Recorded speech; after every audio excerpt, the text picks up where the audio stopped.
المشاهدون الكرام، السلام عليكم ورحمة الله تعالى وبركاته. نشرة الأخبار من الفضائية الإريترية وفيها: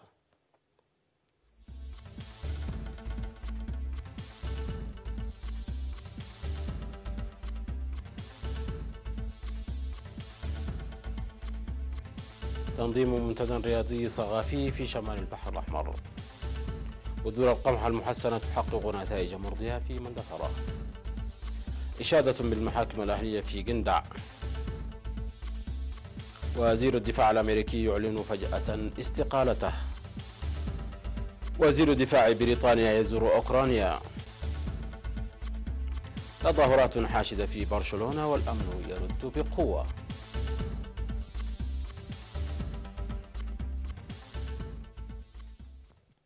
أهلا بكم مشاهدينا. نظمت إدارة إقليم شمال البحر الأحمر ندوة يومي 19 والعشرين من ديسمبر الجاري للدفع بالأنشطة المجتمعية في الرياضة والثقافة. وقدمت في الندوة التي شارك فيها الرياضيون والأدباء ومدراء المديريات وأعضاء المجلس ومسؤولي الأقسام أوراق عمل حول الثقافة وتقييم المهرجان والموارد الطبيعية والتراثية. وقالت مسؤولة قسم الثقافة والرياضة السيدة زينب عمر في الكلمة التي ألقتها أن الموارد الثقافية ظلت تعكس للمواطنين فقط عبر المهرجان الوطني، لذا كان التعريف محدودا، مشيرة إلى أن الندوة أسهمت في تقديم أفكار وأساليب بناءة حول الإرث الثقافي وسيتم العمل بها. وقال حاكم إقليم شمال البحر الأحمر العميد تخلي لبسو أن ثقافتنا تعبر عن هويتنا، موضحا بأن المتحفين المقامين في مصوع على مستوى الإقليم ونقفة على مستوى المديرية يعتبر انطلاقة جيدة، لكن المشاركة الشعبية ضرورية لفعالية أكثر للبرنامج. من جانبه أوضح مفوض الثقافة والرياضة السفير زمد تخلي تنفيذ مهام كبيرة في سنوات الاستغلال، وسيجري العمل بالآراء والتوصيات المقدمة في الندوة للدفع قدما بالنشاط الثقافي والرياضي. وأشار إلى وضع ميزانية بمليون نقفة لتعشيب استاد مصوع والعمل الجاد لتشجيع المرأة في الرياضة.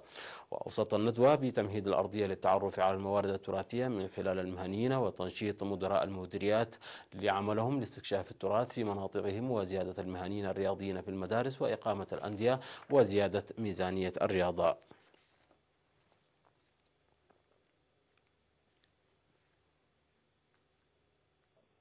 حققت بذور القمح المحسنة التي وزعت ل 230 مزارعا وتم تنميتها في مساحة 56 هكتارا محصولا مرضيا في مديرية مندفرة. وأشار قسم الزراعة في التقييم الذي أجراه يوم 19 من ديسمبر الجاري إلى التوقعات بحصاد حوالي 160 ألف كنتال من المنتجات الزراعية المزروعة في مساحة 13 ألف هكتار نتيجة غزارة الأمطار هذا العام وجهد المزارعين. وقال مسؤول القسم السيد بركات تخلي سنبات في التقرير الذي قدمه أن الدورات التدريبية المقدمة للمزارعين واستخدام السماد الطبيعي وأنشطة حماية التربة وحفظ المياه أحدثت تغييرا في الإنتاج والإنتاجية. وذكر الاجتماع قرص 185 ألف شتلة بلغ نموها نسبة 75%، ودعا لإزالة الطمي من الحفائر والسدود قبل إحداثها التأثير السلبي في تنمية البساتين. وأوضح مدير مديرية مندفر السيد هزقياس وهبت في الاجتماع أن الجهود تبذل لانتقال المزارعين إلى الزراعة الحديثة لتوفير مستلزمات السوق، مؤكدا على تعاون إدارة المديرية في هذا المجال.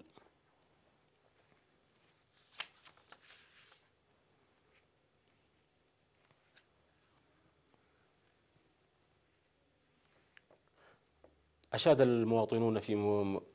المواطنون في مدينة جندع بأن المحاكم الأهلية لحل الخلافات بدور المحاكم الأهلية لحل الخلافات عبر الصلح. وأوضح السكان بأن المحاكم الأهلية تساهم في حل القضايا عن قرب إلى جانب دورها لإحلال السلام والوئام بحل الخلافات عبر المصالحة. وذكرت قاضية المحكمة الأهلية السيدة مريم حسن أنهم ينظرون في القضايا الجنائية والمدنية من خلال المواد القانونية، موضحة بأن المحكمة الأهلية لديها سلطة النظر في القضايا التي تقدر ب 150 ألف نقفة في الممتلكات المتنقلة و50 ألف نقفة في الممتلكات الثابتة. هذا وتوجد في مديرية جندع 6 محاكم أهلية.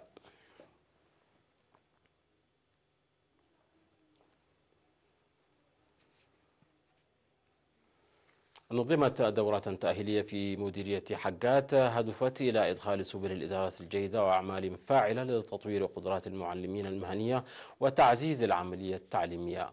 وأوضح مسؤول المرحلة الثانوية في إقليم عنسبة الأستاذ تخلص أنبت زرآي في الدورة التي شارك فيها المدراء والمشرفون التربويون والمعلمون أن الحفاظ على المميزات وحل المصاعب بالعمل المشترك من أنجع وسائل التدريس. من جانبه أوضح مسؤول جمعية المعلمين في إقليم عنسبة الأستاذ كبروم جبرزكي أن الارتقاء بقدرات المعلمين من أهم أهداف الجمعية. هذا وتضم جمعية المعلمين فرع إقليم عنسبة 2683 معلما.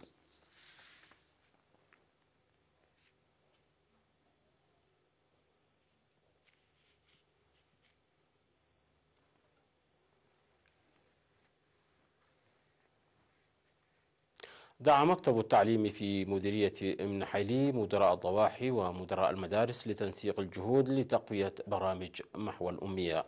وأوضح مسؤول برنامج تعليم الكبار في المديرية الأستاذ سلمون أرأية في التقرير الذي قدمه إكمال 300 امرأة تعليم محو الأمية بنجاح من أصل 313 امرأة سجلت في البرنامج. من جانبه أوضح مسؤول تعليم الكبار في الإقليم الجنوبي الأستاذ بلاي نور حسين تسيير أنشطة مرضية في مديرية ابن حيلي، لكن البرنامج لم يحقق النتائج المرجوة لعدم مشاركة الرجال وعدم فتح نقاط تعليم إضافية. وأكد الاجتماع على العمل لتعزيز أنشطة التوعية لحل الإشكالات المذكورة.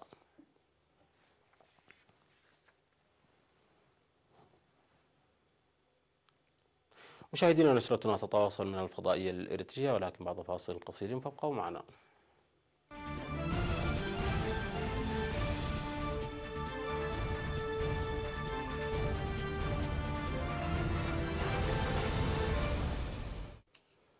أهلا بكم مجددا. أعلن وزير الدفاع الأمريكي جيم ماتيس فجأة استقالته يوم الخميس إثر اختلافه مع الرئيس دونالد ترامب في السياسات الخارجية، وذلك بعد يوم واحد من قرار ترامب سحب قواته بالكامل من سوريا. وأعلن ماتيس عن اعتزامه الاستقالة في خطاب صريح لترامب تحدث فيه عن تزايد الشقاق بينهما. وزعم ماتيس فحوى الخطاب بعد اجتماع مباشر مع ترامب تحدث فيه الاثنان عن اختلاف الرؤى بينهما حسب ما ذكر مسؤول كبير بالبيت الأبيض. وكتب ماتيس في الخطاب: ولا أنه من حقكم أن يكون لديكم وزير دفاع له رؤى أكثر تقاربا مع رؤاكم في هذه الموضوعات وغيرها، فأعتقد أن من المناسب لي التلحي عن منصبي. وقال مسؤولون أمريكيون أن الاستقالة لم تكن بإملاء من ترامب. وأشار خطاب ماتيس إلى اختلافه مع سياسات ترامب معبرا عن قناعته بضرورة أن تحافظ الولايات المتحدة على تحالفاتها القوية وتظهر احترامها للحلفاء. وأعلن ترامب في تغريدة على تويتر ترك ماتيس للمنصب، وقال أنه سيرشح وزيرا جديدا قريبا. وقال: سيتقاعد الجنرال جيم ماتيس في نهاية فبراير بعد أن خدم في إدارتي وزيرا للدفاع على مدى العامين الماضيين. ومن المرشحين المحتملين لتولي المنصب السيناتور الجمهوري توم كوتون الذي يعتبر منذ فترة طويلة من أبرز المرشحين لتولي حقيبة الدفاع.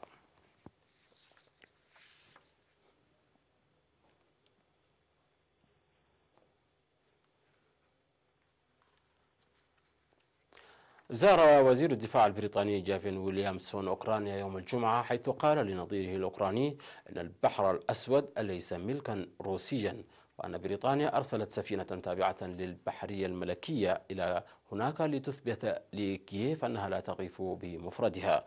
وأدلى ويليامسون بتصريحاته في وقت ما يزال التوتر متصاعدا في المنطقة بعد ما احتجزت روسيا 3 سفن تابعة للبحرية الأوكرانية وأطقمها في البحر الأسود في الشهر الماضي، واتهمتهم بدخول مياهها الإقليمية على نحو غير قانوني، وهو ما نفته أوكرانيا.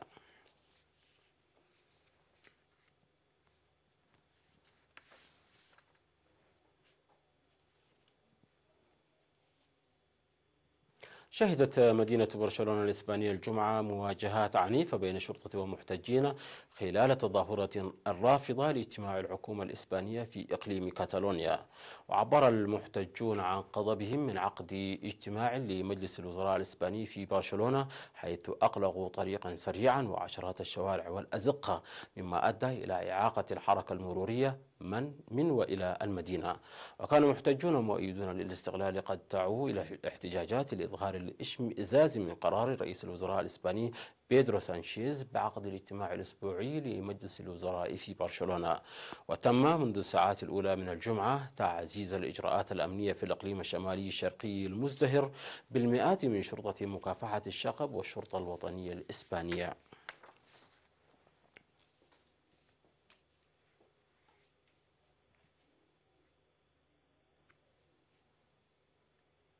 قال مسؤول أمريكي إن الرئيس دونالد ترامب يعتزم سحب أكثر من 5,000 من بين 14,000 جندي أمريكي في أفغانستان، في أحدث مؤشر على أن صبره بدأ ينفذ إزاء أطول حرب خاضتها الولايات المتحدة وإزاء التدخلات العسكرية في الخارج بصفة عامة.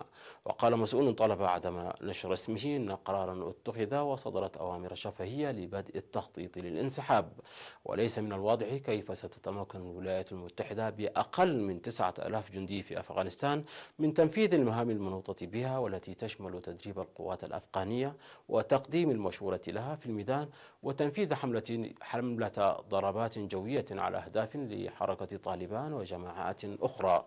وقال جاريت ماركي المتحدث باسم مجلس الأمن القومي إن البيت الأبيض لن يعلق على تطورات استراتيجية مستقبلية. هذا ولقي أكثر من 2,400 جندي أمريكي مصرعهم في الحرب الدائرة منذ 17 عاما في أفغانستان. وحذر المسؤولون بالبنتاغون مرارا من أن أي خروج مفاجئ من شأنه أن يتيح للمتشددين رسم مخططات جديدة تنال من الولايات المتحدة، مثل ما حدث في 11 من سبتمبر 2001 حين زجت الهجمات وقتها بواشنطن في حروب مفتوحة. ووافق ترامب العام الماضي على زيادة أعداد القوات الأمريكية، لكنه أقر بأنه يفعل ذلك على مضض. وقال مسؤولون أمريكيون لرويترز من قبل أن ترامب يسعى لغلق باب الصراع بأفغانستان.